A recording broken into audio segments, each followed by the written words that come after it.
Hi friends, first of all video tap చేసి చూసినందుకు ధన్యవాదాలు. మనం ఇటువంటి క్లాత్ ఒకటి తీసుకొని జిప్ ఎంత అయితే ఉందో సైజు అంత సైజు తీసుకొని ఇలా డబల్ ఫోల్డింగ్ చేసుకొని మనం ఈ పైన కుట్టేసుకోవాలి. అలాగే ఒకసారి సబ్స్క్రైబ్ కూడా చేసుకోండి, బెల్ ఐకాన్ మర్చిపోవద్దు ప్లీజ్. అండ్ మనం ఇలా స్టిచ్చింగ్ చేసుకున్న తర్వాత ఏదైతే మనం స్టిచ్చింగ్ చేసుకున్నామో దాని పక్కన ఈ విధంగా ఈ ఫేసింగ్ ఇలా ఉండాలి, జిప్పు రన్నర్ ఫేసింగ్ అలా ఉండాలి. దాన్ని మనం అలా ప్లేస్ చేసుకొని రివర్స్ చేసి ఈ ఒడ్డున మనం కుట్టేసుకోవాలన్నమాట, పైనుంచి ఎండింగ్ వరకు. ఆ స్టీల్ పిన్ మనం చూసారా, స్టీల్ పిన్ను పక్క నుంచి మనం స్టిచ్చింగ్ చేసుకోవాలి. రన్నర్ దాటినంత వరకు స్టిచ్చింగ్ చేసుకోవాలి. ఈ విధంగా తీసుకొని దీన్ని పక్కన పెట్టుకోవాలి. అలాగే ఇలాంటి ఫ్లాప్ ఇంకోటి ఉంటుంది, రెండు ఇంచుల వరకు మనం తయారీ వచ్చినంత వరకు ఇలాగ షేప్లో కట్ చేసుకోవాలి. షేప్లో కట్ చేసుకొని అంచు మనం ఇలా స్టిచ్చింగ్ చేసేసుకుంటాం.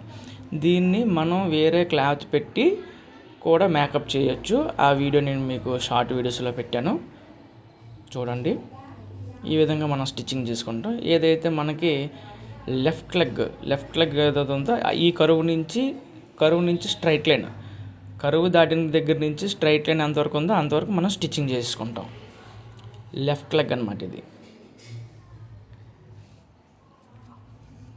పాకెట్స్ వేయడం అవన్నీ కూడా మన వీడియోలో మన ఛానల్లో ఉన్నాయి. ఇప్పుడు దీని మీద కుట్టేసుకుంటాం. ఫ్లాప్ ఇలా తిప్పాం కదా, దాని మీద కుట్టేసుకుంటాం. ఇలా అయిపోయిన తర్వాత ఈ పార్ట్ అయిపోయింది. నెక్స్ట్ రైట్ లెగ్ ఉంది కదా, ఆ రైట్ లెగ్ని మనం జాగ్రత్తగా ఆ కరువు ఓవర్లాప్ చేయాలి, కరెక్ట్గా ఓవర్లాప్ చేయాలి. ఓవర్లాప్ చేసి తిరిగేస్తున్నాను చూడండి. ఇలా తిరిగేసిన తర్వాత దీన్ని ఇలా మరచండి. మరిచి అక్కడ చూడండి, డీప్గా చూపిస్తాను. ఇక ఆ స్టిచ్చింగ్ పక్క నుంచి మనం ఇలా ఈ కార్నర్ వరకు స్టిచ్చింగ్ చేసుకోవాలి. ఇలాగా అటు ఇటు అలాగ 3 సార్లు మనం స్టిచ్చింగ్ చేసుకోవాలి. లాస్ట్ స్టిచ్చింగ్ నేను చేసి చూపిస్తున్నాను. మీకు కుట్టు చూపించాను కదా, ఆ కుట్టు పక్క నుంచి మనం స్టిచ్చింగ్ చేస్తూ రావాలి. చూడండి, ఇలా ఈ విధంగా అన్నమాట.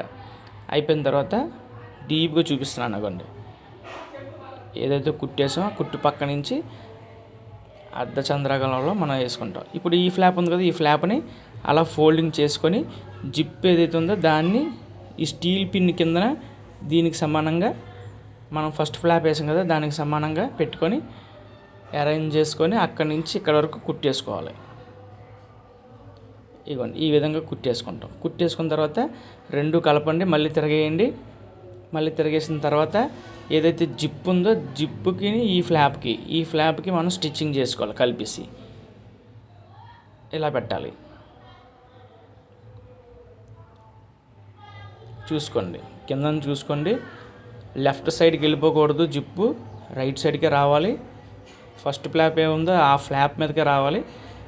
ఇలా తిరగేస్తాం. ఈ కార్నర్లో నుంచి ఇంతవరకు మనం స్టిచ్చింగ్ చేసుకుంటాం.